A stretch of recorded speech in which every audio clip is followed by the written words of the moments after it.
Pernah nggak kamu perhatiin kenapa setiap orang punya tahi lalat yang berbeda-beda? Ada yang jumlahnya banyak banget, ada yang cuma satu, dan bahkan ada yang hampir nggak punya sama sekali.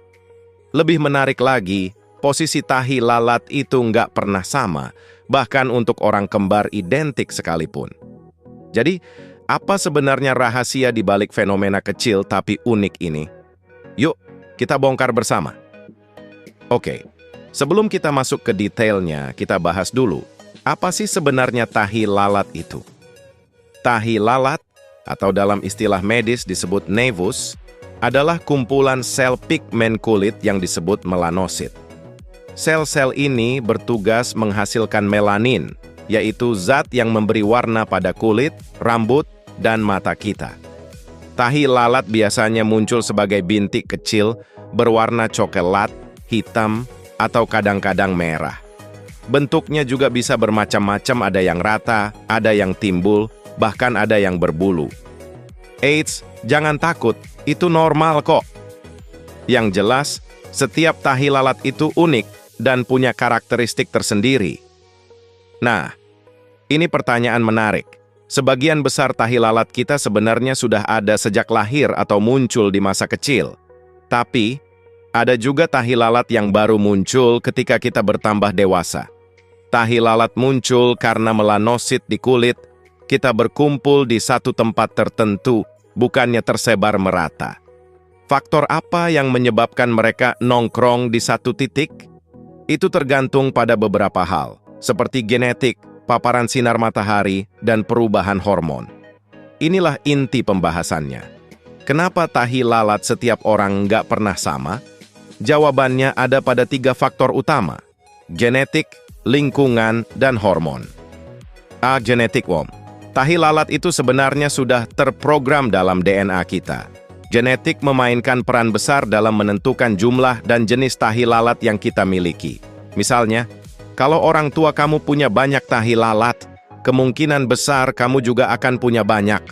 Tapi, meskipun genetik memengaruhi jumlah dan jenisnya, posisi tahi lalat lebih sulit diprediksi. Tahi lalat muncul secara acak di berbagai bagian tubuh, dan inilah yang bikin pola tahi lalat setiap orang jadi unik, seperti sidik jari. B. Paparan sinar matahari. Faktor lingkungan juga berpengaruh besar. Sinar UV dari matahari bisa memicu munculnya tahi lalat baru. Melanosit, sel pigmen di kulit kita, menjadi lebih aktif ketika terkena sinar UV.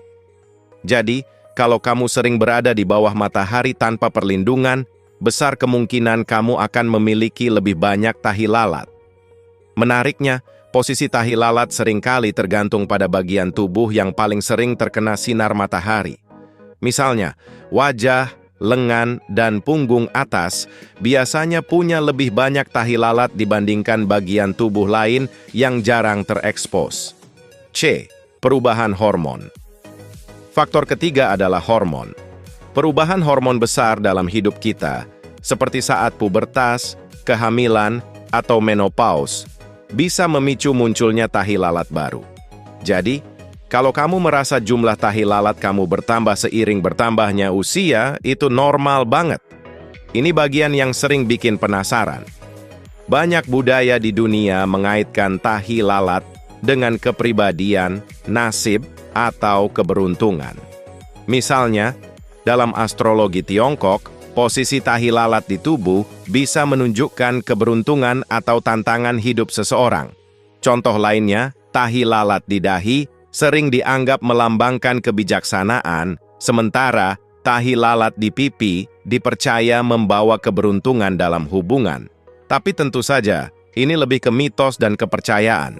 Dari sudut pandang medis, tahi lalat nggak punya makna khusus, jadi jangan terlalu serius mengait-ngaitkan. Ya, meskipun tahi lalat biasanya nggak berbahaya, ada beberapa tanda yang harus kamu perhatikan. Dalam kasus yang jarang, tahi lalat bisa berubah menjadi melanoma, yaitu jenis kanker kulit yang serius.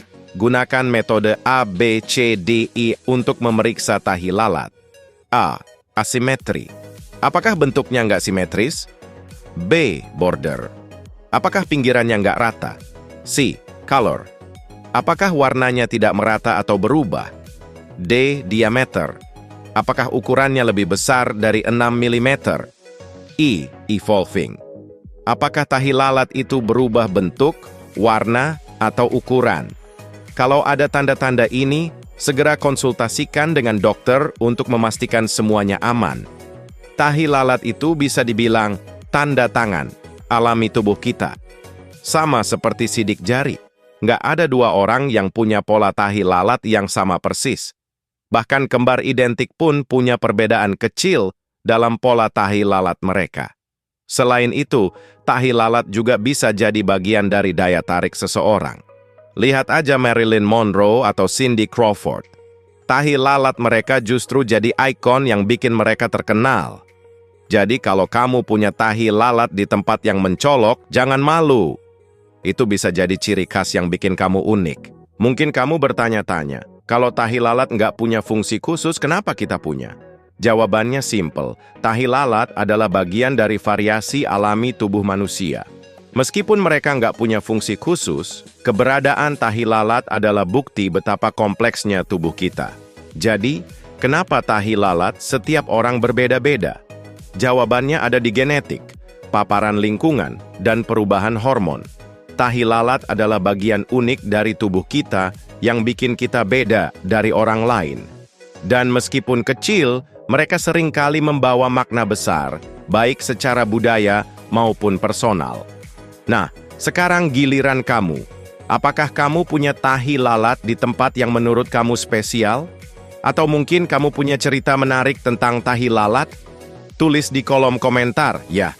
Jangan lupa like video ini kalau kamu suka pembahasan unik seperti ini. Subscribe channel kita untuk konten menarik lainnya tentang tubuh manusia, sains, dan fakta-fakta seru. Nyalain lonceng notifikasi juga supaya kamu nggak ketinggalan video berikutnya. Sampai jumpa!